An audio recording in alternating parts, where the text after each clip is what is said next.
What's up guys, it's Michael here from Mickey Stocks, and on today's weekly review we will cover the big news that will move the market, analyze the future indices, the Nasdaq and the S&P 500 to understand where it's heading technically, and like always stick till the end because I'll give you two hot stocks to buy on this Tuesday, because on this trading week on Monday there will be the President Day, so the market are closed. Let's begin.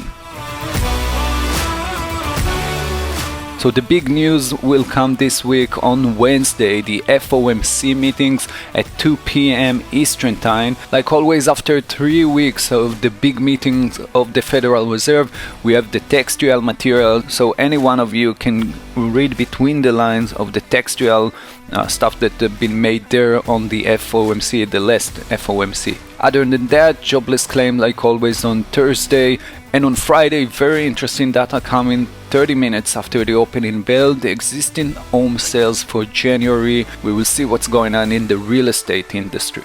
We're still at the earnings season, so take a look at some of the big companies that will report and will be interesting for most of the traders and investors, like YNDX, PLTR, but probably the most interesting one will be Fiverr. It's FVRR, one of the companies that a lot of people saying will be the next Amazon. So keep an eye on those stocks as well, and let's go to the charts. So like always on the charts, we will analyze the NQ, the Nasdaq 100 future, and the S&P 500 as well in the future contract. And as you can see, I always keep my draws to show you exactly what we talked about last week and 2 weeks ago and 2 months ago and so on. So as you can see, we're still trading in this channel that we discussed 2 months ago, and you can see all the draws and all the scenarios that I gave you in order to trade properly for every single week. Last week we said that the price might go to this level, look for support, and then bounce up to the upper level of the channel. We didn't see a downside move to the support level, but we did see a bounce up to the channel. We didn't touch it yet, so in a second we'll touch the scenario that I planned for this week.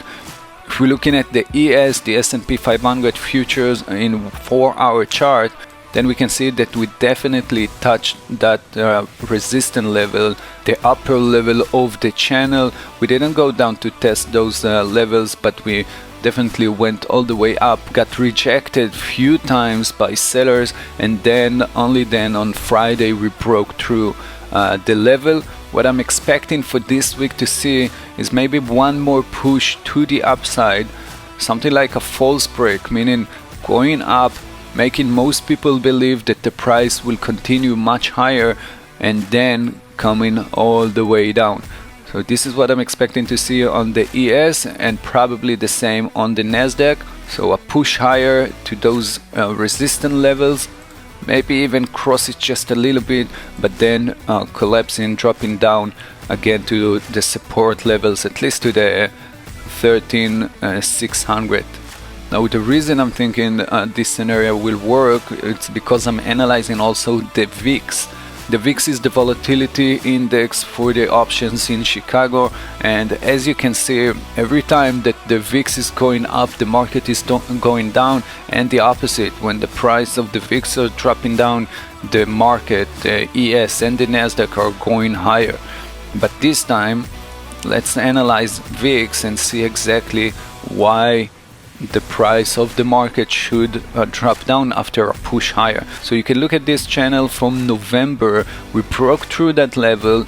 The upper level of the channel acted as support several times, and this time we're aiming for this level as well one more time. So if the price of the VIX will continue down, that means that the market will go higher, but when it will reach that support level, the VIX should move higher, and that means that the price of the market will drop down, maybe again to those levels, and from that we will see another reversal in the market and in the VIX. So the VIX will drop down again, the market will go higher, and so on until maybe we will break through this channel line and eventually drop all the way down to the support level That means when the price will drop down in the VIX, the market will continue higher.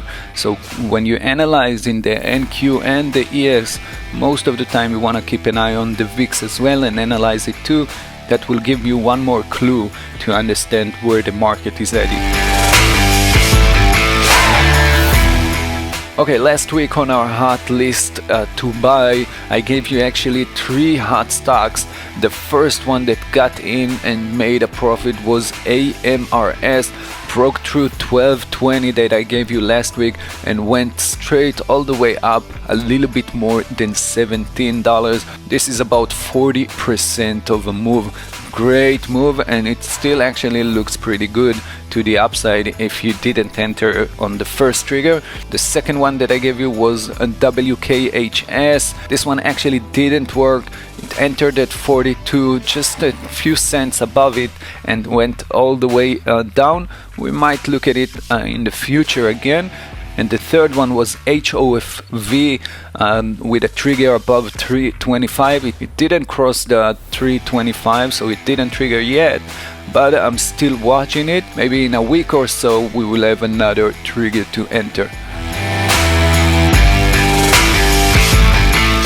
This week I got 2 hot stocks for you. Let's have a look. So the first one is AVYA. The stock came all the way up from $6 to the 30s and made almost 20% after these earnings. Still looking pretty good to the upside, a bit stretch as you can see, but still looking good at least for one more move to the upside. So what I'm aiming to do is buy it above $33, and if so, my stop loss should be around the 31. So I'm not expecting to see a huge move, but at least $4, $3.50 to take my partial out. And the second one, HOG, Harley Davidson, and this time guys I'm aiming to the short side. The company went up from $14 all the way to $42, but on the last earning report, as you can see, it dropped down majorly and right now bouncing a little bit higher. Now in this case I would look to take a short position. I don't have the trigger yet, but it should be around this level, either the $37 after it will close this gap, or just a little bit above it at $37.60. Look at this level right here, $37.60. So what I want to see is basically a move to the upside, breaking through the 37, either from that point dropping down or going all the way up to $37.60, and from that point you will see either a consolidation or a reversal candle, and from that area you can take a short position. I will try to keep you an update on the Facebook page, so watch that as well, and make sure you subscribe YouTube channel and Facebook to get more updates and more videos. Other than that, I wish you a great trading week, and I will see you next time. Take care, bye bye.